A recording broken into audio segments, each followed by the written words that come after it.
అందరికి వందనాలు, స్తోత్రాలు, అందరికి వందనాలు. దేవుని వాక్యాన్ని చదువుకుందాం. నిర్గమాకాండం 25వ అధ్యాయము 8వ వాక్యం. నేను వారిలో నివసించున్నట్లు వారు నాకు పరిశుద్ధ స్థలాన్ని నిర్మించాలి. చాలు.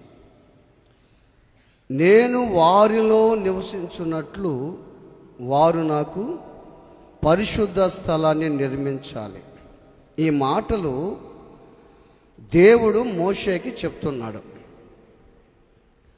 మొట్టమొదటి వచనంలో మనం చూస్తే యెహోవా మోషేకు ఈలాగు సెలవిచ్చెను. ఏమని చెప్పాడంటే, నాకు మీరు ప్రతిష్ఠార్పణలు తీసుకొని రండని ఇశ్రాయేలులతో చెప్పు. ప్రతి మనుష్యుడు మనపూర్వకంగా తీసుకురావాలంట. అంటే మనపూర్వకంగా మందిరికి రావాలి, మనపూర్వకంగా కానుకలు ఇవ్వాలి.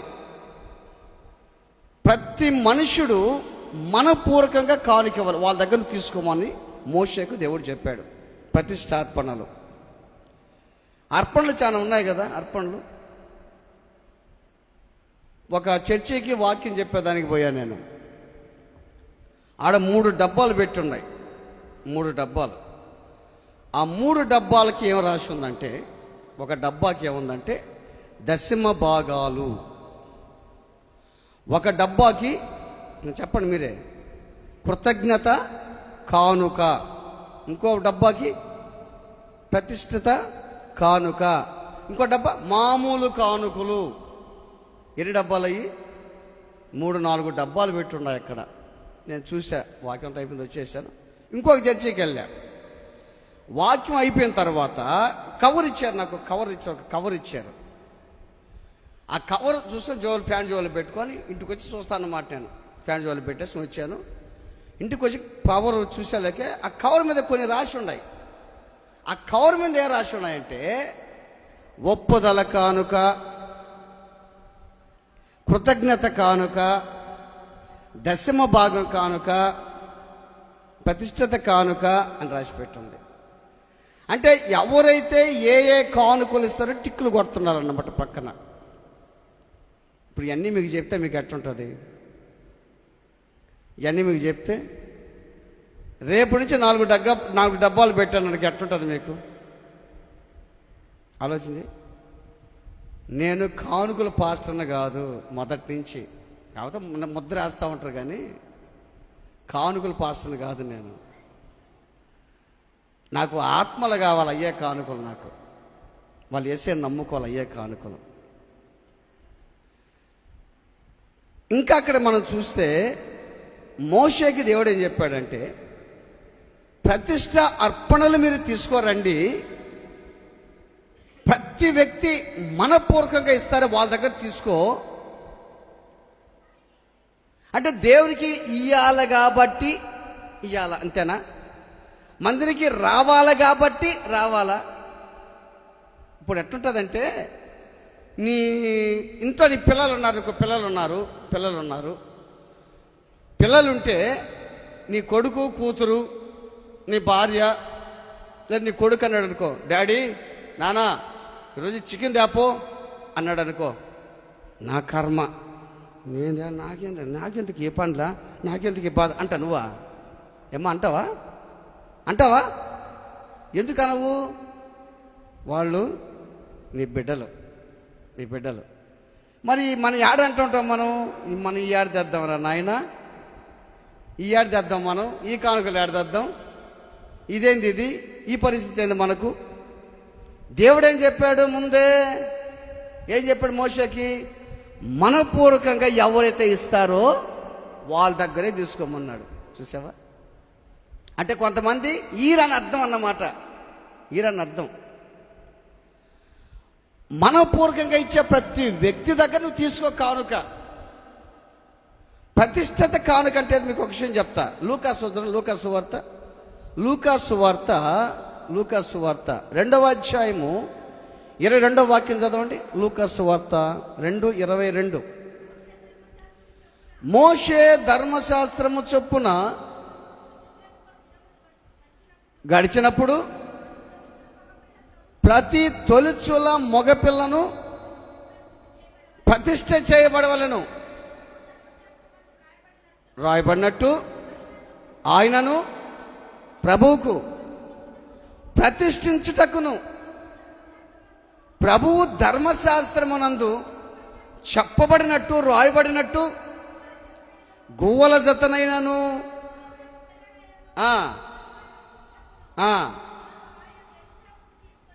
తీసుకొని పోయిరి. చాలు. ప్రతిష్ఠిత. రెండు కృతజ్ఞత పండుగ, కృతజ్ఞత అర్పణలు. 100వ కీర్తనలో చదవ. 100వ కీర్తనలో ఏముంది? కృతజ్ఞత అర్పణలు చెల్లించుచు ఆయన గుమ్మములలో ప్రవేశించండి. ఎట్ట తెలుసా? గుడికి ఎట్ట రావాలి తెలుసా? ఏందబ్బా పోయిన వారం కూడా రాలా, ఈ వారం రాకపోతే అని అనుకుంటాడని వస్తుండ అని కాదు. అట్ట కాదు వచ్చేది. ఎట్ట రావాలంటే నన్ను ఈ వారం అంతా కాపాడేవేసయ్యా, నన్ను ఈ వారం అంతా నువ్వు కాపాడావు, నా భార్యని, నా బిడ్డల్ని, నా భర్తని, బిడ్డల్ని కాపాడావు. నీకు నేను కృతజ్ఞతగా ఈ మందిరికి వస్తున్నాను, కృతజ్ఞత కలిగి నీ పాదాల దగ్గరకు వస్తున్నాను యేసయ్య. చూసావా? కృతజ్ఞత కలిగి దేవుని బిడ్డలారా ఆలోచించే. దేవుడు నీకు ఇచ్చినటువంటి దాంట్లో నీ కుటుంబానికి ఎంతో ఖర్చు పెడుతున్నావు. ఇది నీ ఇల్లు, ఇది అందరి ఇల్లు, ఇది మన ఇల్లు, మన మందిరం. ఇది నీ ఇంటికి నువ్వు ఎంతో ఖర్చు పెడుతున్నావు, ఎన్నెన్నో హంగులు చేస్తున్నావు నీ ఇంటికి నువ్వు. కానీ దేవుని మందిరాన్ని నువ్వు పట్టించుకోవాలి. మోషే ఇశ్రాయేలుతో చెప్పు, ప్రతిష్ఠ అర్పణలు తీసుకురమ్మని చెప్పు. ఎవరైతే మనపూర్వకంగా ఇస్తారో వాళ్ళ దగ్గర తీసుకో. నువ్వు తీసుకోవాల్సింది ఏంటి తెలుసా? బంగారు, వెండి, ఇత్తడి, రాగి, అన్నీ, సముద్ర వత్సల తోళ్ళు, రాగి, తర్వాత తుమ్మకర్రలు ఇవన్నీ తీసుకో. నిజంగా బంగారు దాండి అంటే మీకు ఎట్టుంటుంది? బంగారు ఎత్తుకోరండి రేపటి నుంచి అంటే ఎట్టుంటుంది? చూసావా?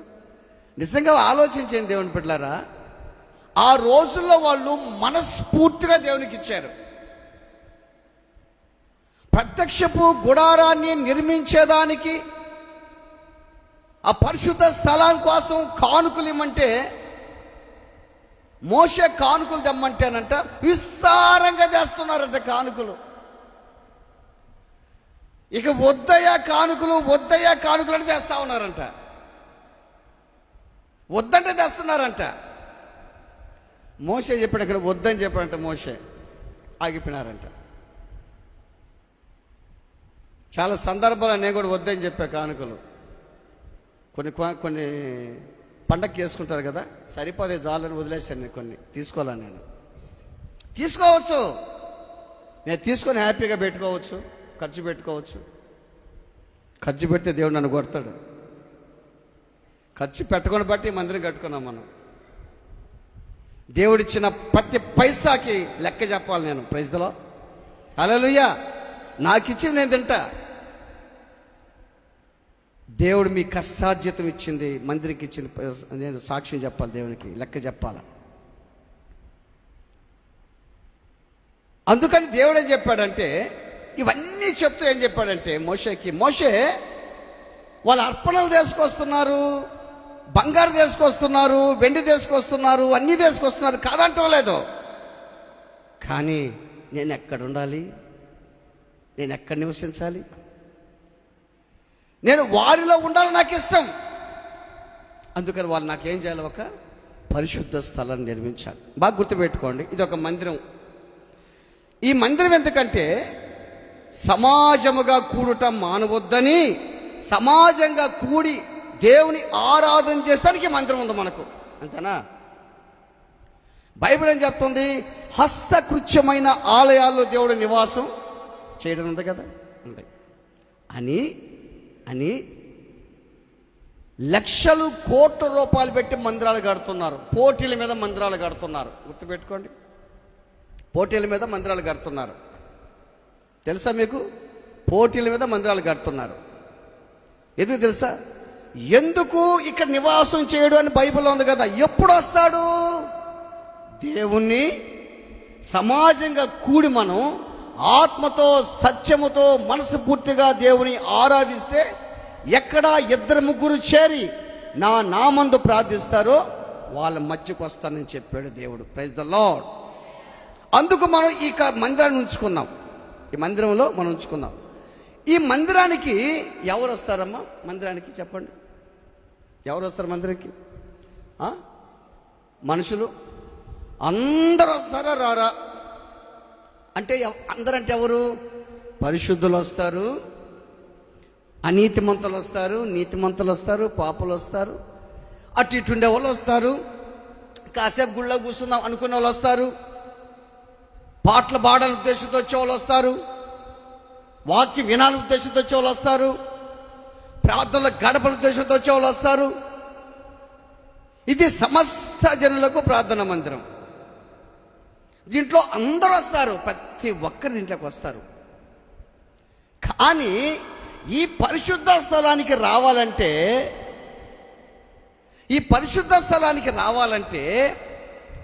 దేవుడు ఎప్పుడు వస్తాడు తెలుసా? ఒక పక్క పరిశుద్ధత, ఒక పక్క అపరిశుద్ధత ఉంటే రాడు. నువ్వు ఉంటే లోకంలోనైనా ఉండు, లేకపోతే దేవుళ్ళైనా ఉండు, అంతే. దేవుతో ఆటలు ఆడొద్దు, నాటకాలు ఆడొద్దు, డ్రామాలు వేయద్దు. నాటకం డ్రామా పనికిరాదు దేవునికి. భక్తిగా ఉన్నట్టు నటించకూడదు, పరిశుద్ధంగా ఉన్నట్టు నటించకూడదు మనిషి. దేవుడు చెప్పిన మాట ఏం తెలుసా? నేను వారిలో నివసిస్తా మోషే, గుడారాల్లో నివసించా, ఎడారులో నివసించా, పొలాల్లో ఎక్కడెక్కడ తిరిగా నేను, కానీ వారిలో ఉండాలంటే నాకు ఇష్టం మోషే. ఇశ్రాయేలీలు రెక్కల మీద మోసుకోవచ్చా నేను, వాళ్ళలో ఉండాలంటే నాకు ఇష్టం మోషే. వాళ్ళు నాకేం చేయాలి? ఇప్పుడు పరిశుద్ధ స్థలాన్ని నిర్మించాలి. పరిశుద్ధ స్థలం. ఇప్పుడు బాగా ఆలోచన చేయండి. ఇల్లులు ఇప్పుడు ఒకప్పట్లో, అంటే నాకు తెలియదు, ఒకప్పట్లో ఈ కాలనీ ఎలా ఉందమ్మ ఇల్లు లేకపోతేనా? మీకు తెలుసు అంటదేమో కొంతమందికి ఉన్నా. ఒకప్పట్లో ఈ స్థలం అంతా ఎలా ఉంది ఇల్లు లేనప్పుడు? పల్లి చెట్లు, బట్టి కూడా కోస్తున్నాడు కదా, బట్టి కూడా కోస్తుందంటే ఇక్కడ కొంతమంది చెప్తుంటే విన్నా నేను, బట్టి కోస్తుండే వాళ్ళంట. తర్వాత మల్లి చెట్లు, తర్వాత మామిడి చెట్లు, టెంకాయ చెట్లు, ఇల్లు ఉండయా? లేవు. ఇక దేవుడు వాళ్ళ మనుషులు ప్రేరేపించి, గవర్నమెంట్ వాళ్ళకి ఏదో మంచి మనసు కలిగించి, అధికారులకి పబ్లిసిటీస్ వాళ్ళకి మంచి మనసు ఇచ్చి ఈ స్థలాలు ఇచ్చారు. ఈ స్థలం ఇస్తే స్థలంలో ఏం చేసాం మనము? ఇల్లు కట్టాం. ఎట్ట కట్టాము? ఇల్లు ఎట్ట కట్టాం? ఎంత కష్టపడ్డామో కదా ఇంటికి ఇల్లు కట్టేదానికి. ఒక్కొక్క ఇల్లు ఎట్టుంటుంది, ఆ ఇంట్లోకి పోతే కాసేపు కూర్చోవాలనిపిస్తుంది. అంటే ఏమనుకో, ఒక పీటపల్లిటకు కానీ పోతే, ఆ పీటపల్లింట్లోకి పోతే ఎట్టుంటుంది తెలుసా? అది ఆ డెకరేషను మీరు ఒకసారి అందరూ పోయి చూడండి కావాలంటే. తర్వాత ఆ బొమ్మలు ఫిగర్స్, కింద ఏందయ్యి టైల్స్, అంటే అంత చక్కగా ఇల్లు కట్టుకున్నాడు. కొంతమంది ఏం తెలుసా? ఆ ఇల్లు అట్టే ఉంది కానీ డెవలప్ కావట్లేదు. కొంతమంది కట్టాలనుకుంటున్నారు, అట్టే ఉంది ఆ ఇల్లు. కొంతమందికి అదే పొజిషను, డెవలప్ కావట్లే. కారణం ఏంది తెలుసా? దేవుడు చెప్పిన అర్పణలు నువ్వు దేవునికి ఇటీవల నువ్వు ఇత్తనాలు తినేస్తుండవు. ఇత్తనం వేస్తే కదంటే చెట్టు వచ్చేదే. ఇత్తనాలు మొత్తం తినేస్తుంటావు నువ్వు, ఇక్కడ చెట్టు ఆడొస్తుంది నీకు. బాగా గుర్తుపెట్టుకో. ఆ ఇల్లు ఎంత బాగుందో తెలుసా? చూసేదానికి అంత సొగుసుగా ఉంది ఇల్లు. అంటే కొన్ని ఇల్లు నేను చూడలేదు ఇంకా, అంత సొగుసుగా అంటే నీట్గా ఉండేది. ఆ రూములు కానీ అంత బాగుంది. నువ్వెందుకు కట్టుకోలేకపోతున్నావు ఇల్లు? నువ్వెందుకు బాగా కట్టలేకపోతున్నావు? నువ్వు తెచ్చే సంపాదన, నువ్వు తెచ్చే సంపాదన దూరం వెళ్ళిపోతుందా సంపాదన. నువ్వు కొంత సంపాదన చేస్తుంటే కొంత నీ కోసం కనిపెట్టుకో ఉంది. ఆ సంపాదన ఎలా ఉందంటే నువ్వు సంపాదిస్తున్నావు, ఇంట్లో సగం ఇస్తున్నావు, సగం కుక్కలో పోసుకుంటున్నావు, సగం బయటికి వెళ్ళిపోతుంది, సగం ఇష్ట ప్రకారం జీవిస్తున్నావు నీ సంపాదన. అందుకే ఇంట్లో ఒకటే వేదన, రోదన, శోధనగా ఉంది. బాగా గుర్తుపెట్టుకో, వాళ్ళు మనకి స్థలాలు ఇచ్చారు, గవర్నమెంట్ వాళ్ళు స్థలాలు ఇచ్చారు. ఆ స్థలాల్లో మనం ఒక ఇల్లు కట్టుకున్నాం. ఒక మంచి ఇల్లు కట్టుకుంటే ఆ ఇల్లు ఎంత బాగుందో తెలుసా? ఎంత కష్టపడ్డాం. యెహోవా ఇల్లు కట్టించని ఎడలా కానీ కట్టువారు ప్రయాసము. ఎవరు కట్టిస్తారు ఇల్లు? ఎవరు కట్టాలి దాన్ని? కట్టేది మనం, కట్టించేది అది. నీ ద్వారా కట్టిస్తాడు. నువ్వు కట్టకుండా నువ్వే కట్టంటే ఎట్టుంటుంది? నువ్వే కట్టాలంటే నువ్వు పూనుకో, దేవుడు కట్టిస్తుంటాడు. ప్రైజ్ ది లార్డ్, హల్లెలూయా. అంటే దేవుడు మనకు అంత మంచి గృహాలు ఇచ్చాడు, బాగా గుర్తుపెట్టుకో. కానీ ఆ గృహంలో ఇప్పుడు మన గృహాలు ఉన్నాయి. మన గృహాల్లోకి అందరూ వస్తారా? తాగే వాళ్ళు వస్తుంటారు, బాగా కొంచెం డ్రింక్ చేసిన వాళ్ళు ముద్దుడుచుకొని, ఏనా బాగున్నానా, సునీలన్నా, కుమార్ ఎట్లన్నా బాగున్నావా? మనసులో ఇలా అనుకుంటారు, ఇది తాగి మా ఇంటికి వచ్చాడు ఈడా అనుకుంటాం. వాళ్ళు వస్తున్నారు, అందరూ వస్తున్నారు. ఇది ఇల్లు, ఇది ఇంట్లోకి అందరూ వస్తున్నారు, ప్రతి ఒక్కరు వస్తున్నారు. నీ ఇంటి కోసం కట్టుకునేదానికి ఎవరు కూడా ఏమనుకోకూడదు. నీ ఇంటి కోసం కట్టుకునేదానికి ఎంత ప్రయాసపడుతున్నావు. కానీ దేవుడు నీ ఇంట్లో ఉండాలని నీకు లేదా? ఈ ఇంట్లో దేవుడు ఉండాలి కదా. ఈ ఇంట్లో దేవుడు ఉండాలంటే నువ్వు ఎట్ట కట్టాలి ఇల్లు? ఒక్కొక్క ఇల్లు కొన్ని చూస్తాం. నెల్లూరు కట్టు పోతూ ఉంటాయి ఇల్లు ఎట్లా. ఈ మధ్య రీసెంట్గా ఏం చేస్తున్నారు, ఇల్లు కట్టేసి అమ్మేస్తుంటారు కదా, ఫ్లాట్ లాగా ఇల్లు కట్టేసి అమ్మేస్తారు. ఒక్కొక్క ఇల్లు అంతా 72 లక్షలు, 62 లక్షలు, 52 లక్షలు. ఎంత బాగున్నాయి తెలుసా ఇల్లు. ఆ ఇంట్లో రక్షణ కూర్చిన సునాదాలు వినబడటంలే, అపశృతి సునాదాలు వినబడుతున్నాయి. ఆ ఇంట్లో డిస్కు వినబడుతుంది. ఆలోచన చేయండి. నీ ఇంటి కోసం నువ్వు ఎంత ప్రయాసపడుతున్నావు? నీ హృదయంలో కట్టేదానికి ఒక ఇంటి కోసం ఎంత ప్రయాసపడాలి? ఎందుకు తెలుసా? దేవుడు ఆ ఇంట్లోకి వస్తాడు. ఏం చేయాలి? ఎట్ట కట్టాలి నువ్వు ఇల్లు? నువ్వు ఎప్పుడైతే యేసయ్యని తెలుసుకున్నావో, యేసు రక్తం చేత ఎప్పుడైతే కడగబడ్డావో, అప్పుడు ఇల్లు నీకు ప్రారంభం అవుతుంది. అప్పుడు యేసయ్య ఇంట్లోకి వచ్చేస్తాడు. దేవుడు ధైర్యంగా ఇంట్లోకి రావాలంటే నీ ఇంట్లో ఒక పక్క ఒకరికి స్థానం ఉంది, ఒక పక్క దేవునికి స్థానం ఉంది. అట్టుంటే యేసయ్య రాను కూడా రాడు. గుర్తుపెట్టుకోండి. ఉంటే యేసయ్య అన్న ఉండాలా, లేకపోతే లోకం అన్న ఉండాలా. అందుకే మోషే, నేను వారిలో ఉంటా, వాళ్ళు ఇల్లు కడితే నేను ఉంటా, నాకు కావాలి ఆ ఇల్లు, ఎవరికి చెందకూడదు ఆ ఇల్లు. నేను తప్ప అంతే. నగ్న సత్యం బైబిల్ చెప్పేది ఒప్పుకొని తీరాలంతే. మనం ధైర్యంగా కూడా చెప్పాలి. మనం మా దేవుడు చెప్పాడయ్యా, నేను ఎంత పెరుగుదల మాకు ఉండకూడదని చెప్పాడు, అంతే ధైర్యం చెప్పాలి మనం. ఈ ఇల్లు బాగా గుర్తుపెట్టుకో. ఈ ఇల్లు ఎంత బాగా, ఆ ఇంట్లో ఎన్ని అరేంజ్ చేస్తున్నాం మనం. ఇంట్లో ఎన్ని అరేంజ్ చేస్తున్నాం తెలుసా? ఫ్రిడ్జ్ అని, తర్వాత డ్రెస్సింగ్ టేబుల్ అని, డైనింగ్ టేబుల్ అని, డబుల్ కాట్ మంచం అని. మన షేబా ఇంటికి వెళ్ళి ప్రార్థన చేసేదానికి నేను డబుల్ కాట్ మంచం, సూపర్ మంచం, ఎక్సలెంట్ మంచం, మంచి మంచం దేవుడు ఇచ్చాడు వాళ్ళకి. మంచాలని ఎన్ని అరేంజ్ చేస్తున్నావు తెలుసా? ఎన్ని అరేంజ్ చేస్తున్నావు, అంతేనా? ఇప్పుడు ఇల్లు కట్టావు, పూత పంచి అక్కడ వదిలేసి అమ్ముకుంటా నువ్వా? ఇల్లు కట్టావు, పూత పని చేయకుండా అట్టం పెట్టుకుంటా, అట్టే అంటానముంటా. చూసే వాళ్ళు కూడా అట్టుంటుంది తెలుసా?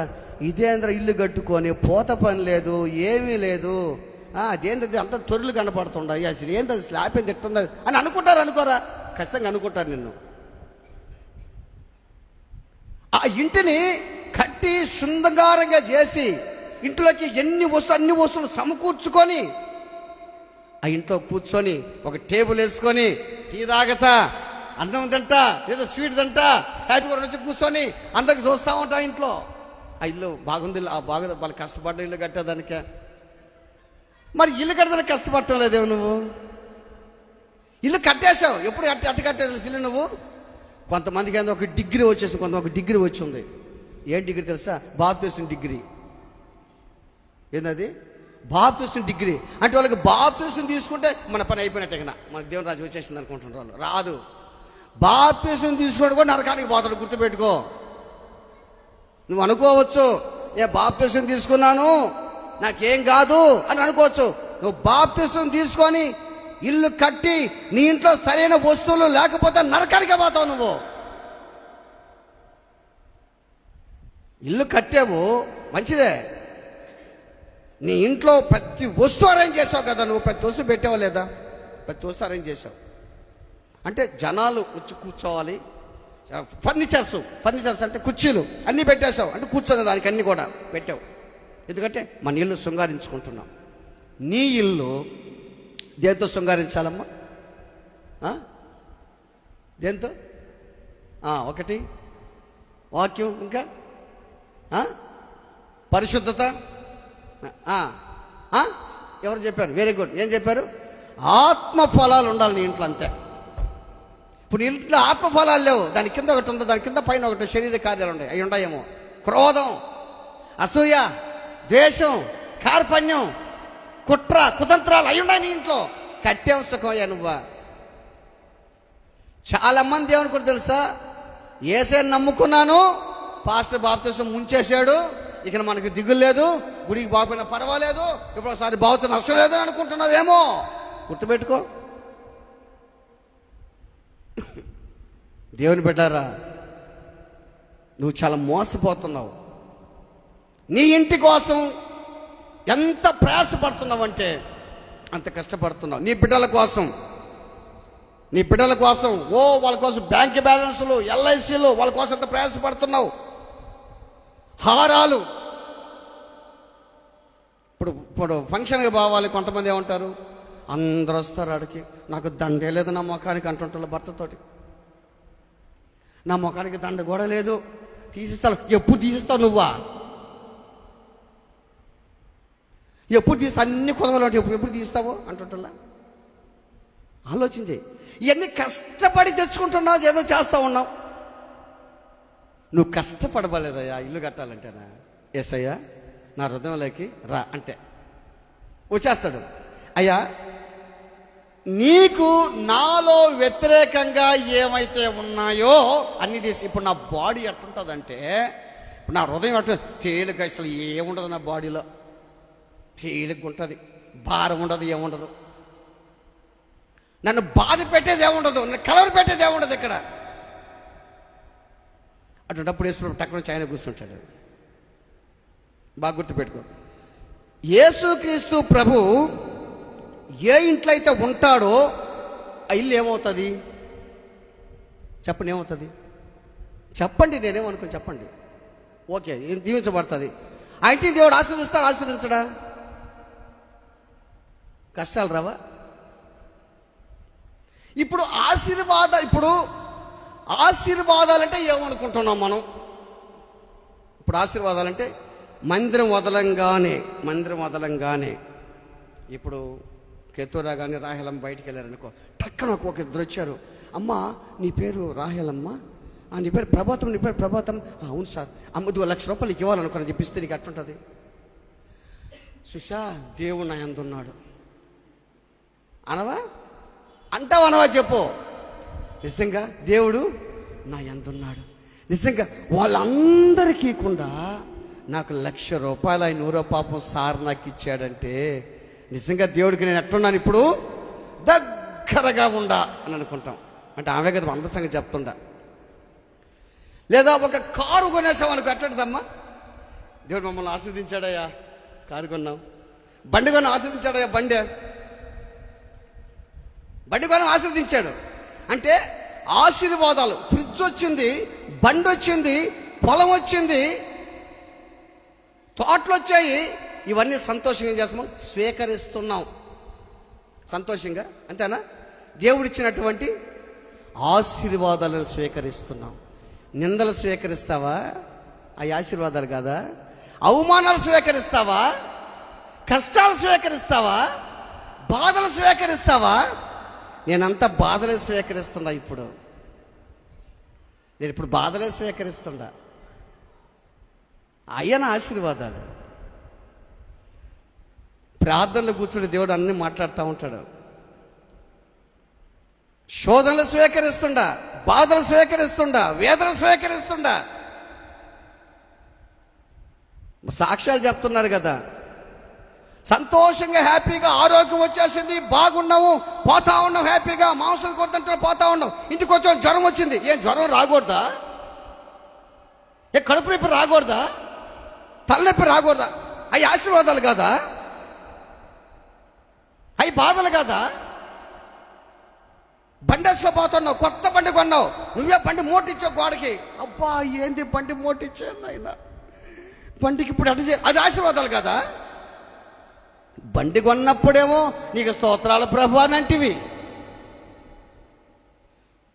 వస్తువులు కొన్నప్పుడు స్తోత్రాల ప్రభు అంటివి, నీకు దేవునికి స్తోత్రం ప్రభు అంటివి. అంటే ఈ ఇంటిలో యేసయ్య ఉంటే ఆశీర్వాదాలే కానీ బాధలు రాకూడదు అన్నమాట. మనకు గుర్తుపెట్టుకో, ఈ కూడా ఆశీర్వాదాలే, ఈ కూడా ఆశీర్వాదాలే. అసలు దేవుని పట్టించుకుంటున్నావా?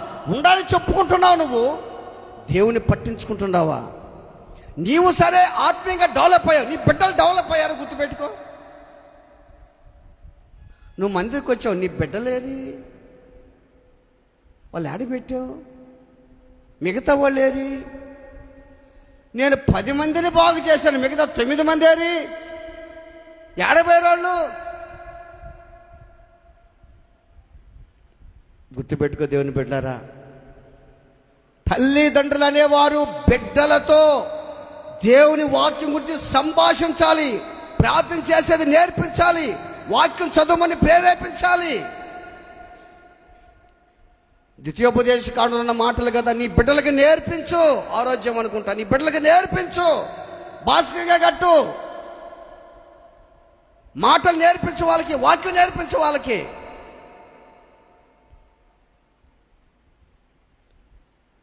ఒక టీచర్ ఉందంట, ఒక టీచరు 2వ క్లాసు, అది పెద్ద స్కూల్, అది 2వ క్లాసు పిల్లలే అంత యాక్టివ్గా ఉంటారంట, జిమ్ అంత బాగుంటారంట పిల్లలు, బాగా రాస్తారంట, అంత ఇంగ్లీష్ మొత్తం. ఒక హోంవర్క్ ఇచ్చిందంట. ఏం హోంవర్క్ ఇచ్చిందంటే, మీరు ఏదైతే అనుకుంటున్నారో, ఏది కావాలని ఆశిస్తున్నారో, మీకేం కోరుకుందో రాయమని చెప్పిందంట హోంవర్క్లో.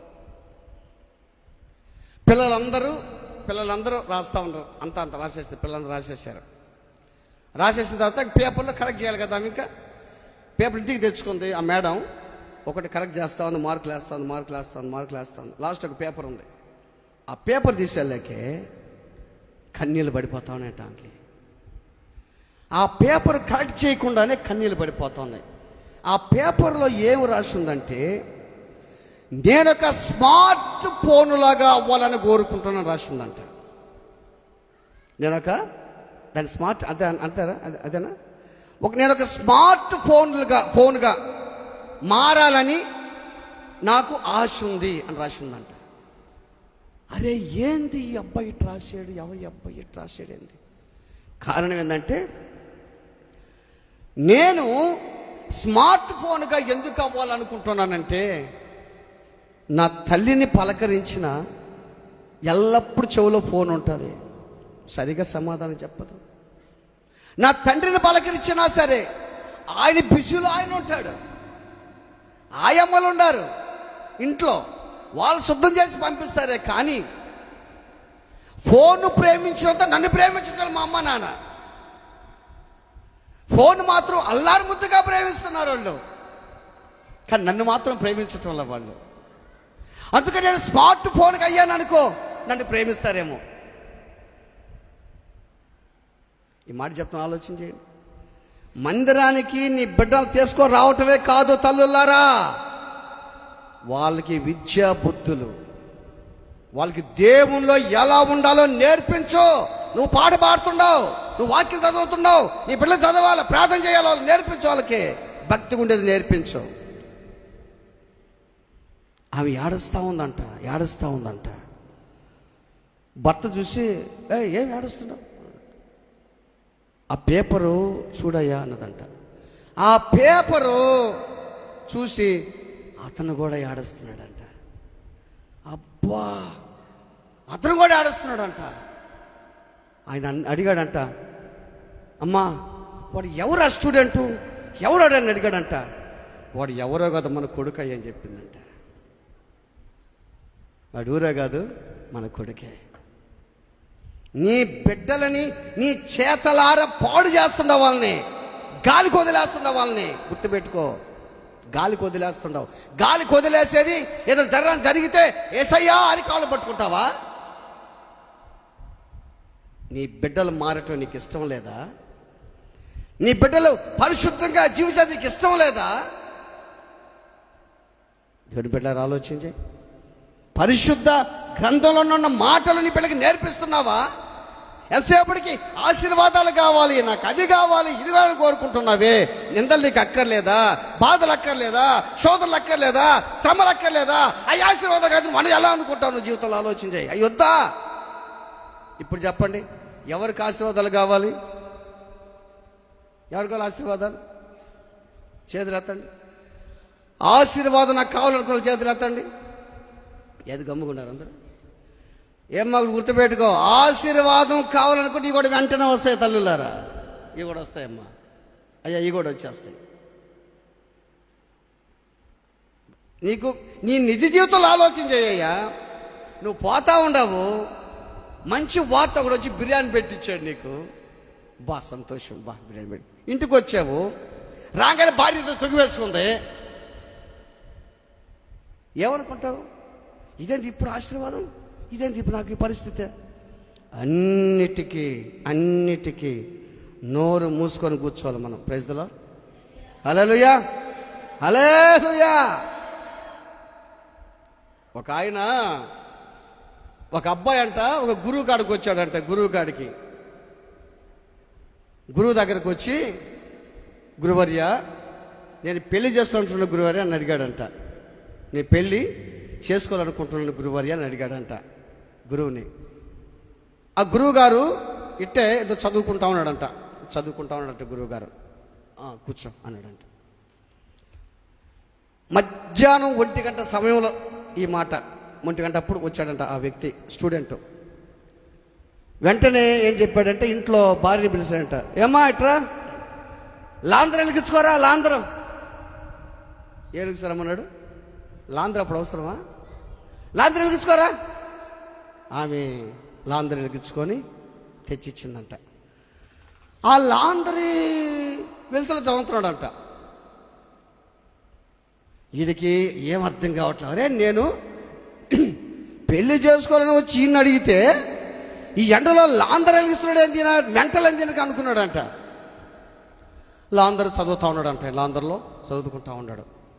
గురువర్య అంటుండంట. మళ్ళంట, ఏమా వింటుండా, 2 గ్లాసుల పాలు ఎత్తుకోరా, మంచిగా చక్కెర వేసుకోరా, బాగా మంచిగా ఎత్తుకోరా. పోయిందంట.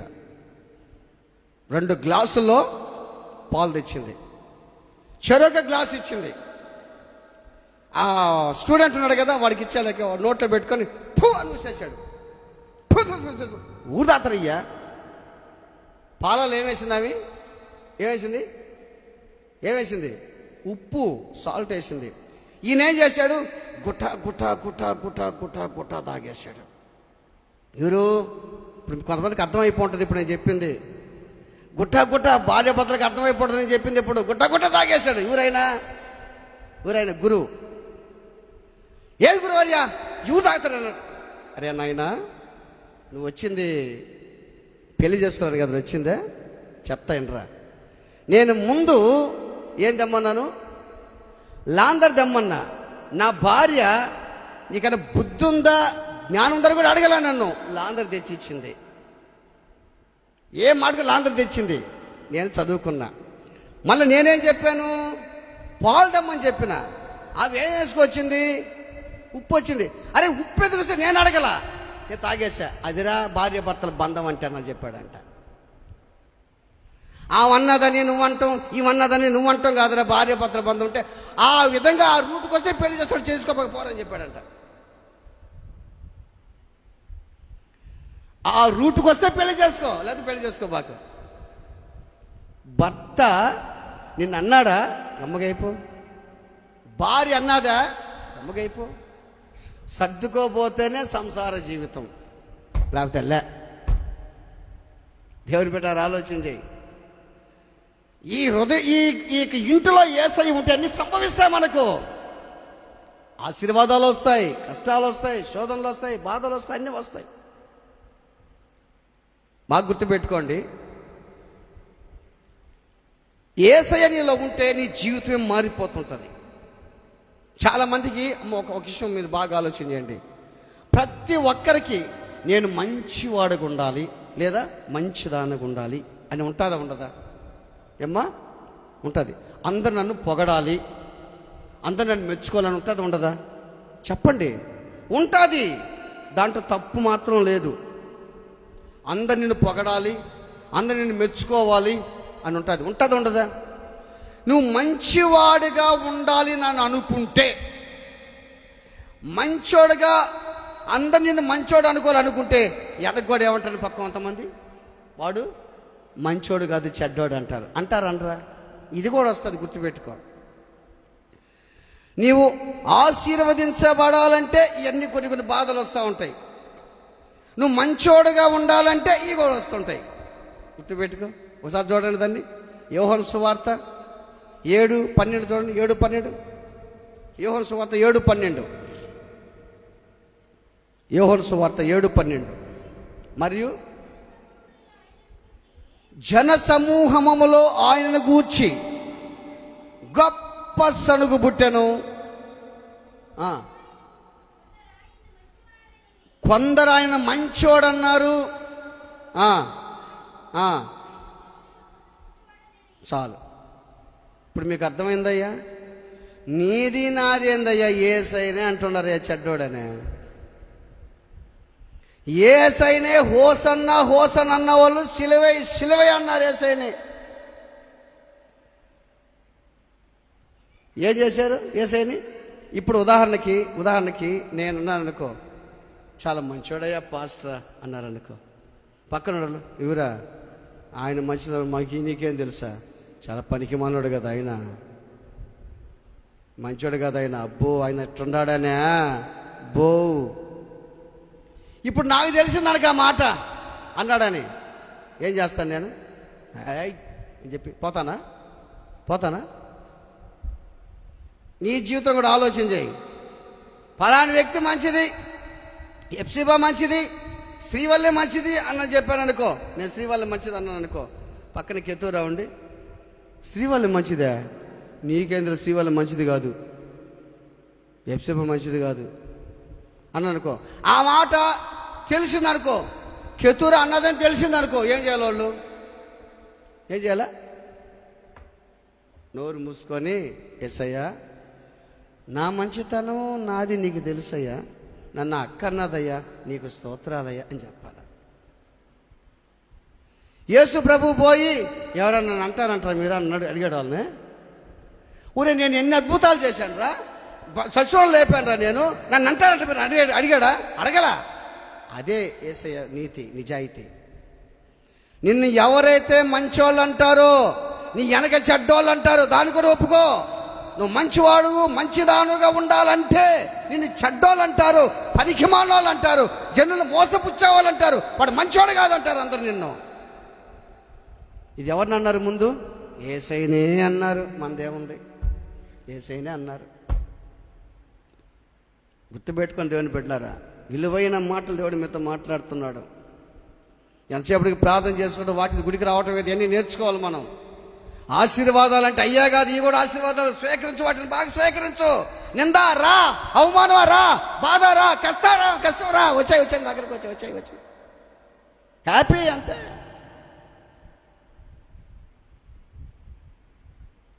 ఆలోచించు, అది ఇదేంది ప్రభువా, నేను నీ దృష్టిలో మంచోడుకున్నాను కదా ప్రభువా, మరి ఏంది నన్ను వీళ్ళు ఇట్లా అంటున్నారు ఏంది ప్రభువా? అప్పుడు దేవుడు ఏం చెప్తా అంటాడు, ఒరే నన్నే వాళ్ళు చెడ్డోడు అంటున్నారా? దేవుడే చెప్తాడు నీకు, నిజమే ప్రభు, నాదే ఉంది ప్రభు. నువ్వు వాక్యం చదవాలి. వాక్యం చదివితే నీకు అన్నీ అర్థమవుతుంటాయి నీకు. లేదా విన్న వాక్యం హృదయంలో పెట్టుకోవాలి నువ్వు అంతే. దేవుని బిడ్డలారా, ప్రతిష్ట అర్పణ. నేను వారిలో నివసించేదానికి వాళ్ళు నాకేం చేయాలంటే పరిశుద్ధ స్థలాన్ని నిర్మించాలి. నీ హృదయంలో ఒక ఇల్లు నువ్వు దేవునికి కట్టేవా? కడితే యేసయ్య ఉంటాడు. యేసయ్య ఉంటే ఆశీర్వాదాలు ఉంటాయి, నష్టాలు కూడా ఉంటాయి. నిన్ను మంచోళ్ళు అంటారు, చెడ్డోళ్ళు అంటారు. దేవుని వైపు చూడు. ఒకరేం నిన్ను మంచోళ్ళు చెడ్డోళ్ళు అనేది నేను దేవుడు మెచ్చుకుంటే చాలు. Praise the lord. తాను మెచ్చుకున్నవాడు ప్రభు దృష్టికి యోగ్యుడు కాదు, కానీ ప్రభు మెచ్చుకున్నవాడే యోగ్యుడు. అది నిన్ను ఇంకా నీ తగ్గించుకోవాలా, నిన్ను అందరికి మెచ్చుకోవాలంటే నువ్వు తగ్గించుకో, నేల మట్టుకు తగ్గించుకో. యేసే తగ్గించుకున్నాడా లేదా? ఆఖరికి ఎంతవరకు తగ్గించుకున్నాడు ఆయన చెప్పండి? ఇంకా శిష్యుల పాదాలు కూడా కడిగాడు కదా ఆయన. అంతకంటే నా తగ్గింపు నువ్వు తగ్గించుకుంటావా? మనం ఎందుకు చేస్తామంట, మనము కుదరదట, వాళ్ళట్టే ఉండాలి మనకి అని పోతుంటావా? అది కాదు నీతి నిజాయితీ అంటే. క్రైస్తత్వంలో ఉన్నటువంటి నీవు, క్రైస్తుడుగా ఉన్నటువంటి నీవు, నీ బ్రతుకు, నీ జీవితం క్రీస్తు వల్ల ఉందని ఒకసారి పరిశీలన చేసుకునే జీవితం అంతే. నేను ఎలా ఉన్నాను? నీ క్రీస్తు వల్ల ఉన్నానా? నువ్వు పోతా ఉంటావమ్మా, అయ్యా నువ్వు పోతా ఉంటావు. నీ వెనక ఎంతమంది అనుకుంటుంటారు, ఆడి పని అయిపోయింది, ఇంకా అయిపోయింది ఆడి పని, పని అయిపోయింది పని అనుకో. నీకు వినపడింది అనుకో, సంతోషంగా పో, దేవుని స్తోత్రం చెప్పుకుంటా పో. దేవుడు అంటాడు, ఒరే నీ పని అవకాలేదంటాడు అన్ని. నిన్ను ఒక్కడన్నాడు నీ పని అయిందని, వాడు 100 మంది అంటారు వాడిని నీ పని అయిపోయిందని. నువ్వు ఎప్పుడు కూడా నష్టపోవు. దేవుని వైపు చూడు. దేవుని వైపు చూస్తే దేవుడే నీ జీవితాన్ని దీవెనకరంగా మారుస్తాడు. ఇంకా సబ్జెక్ట్ ఉంది, నెక్స్ట్ దేవుని చేత ఇంకో వారం చూసుకో. దేవుడి కొద్ది మాట వినికిడిలో దీవించునుగాక. ఆమెన్. అందరూ పైకి లేచి నిలబడదాం.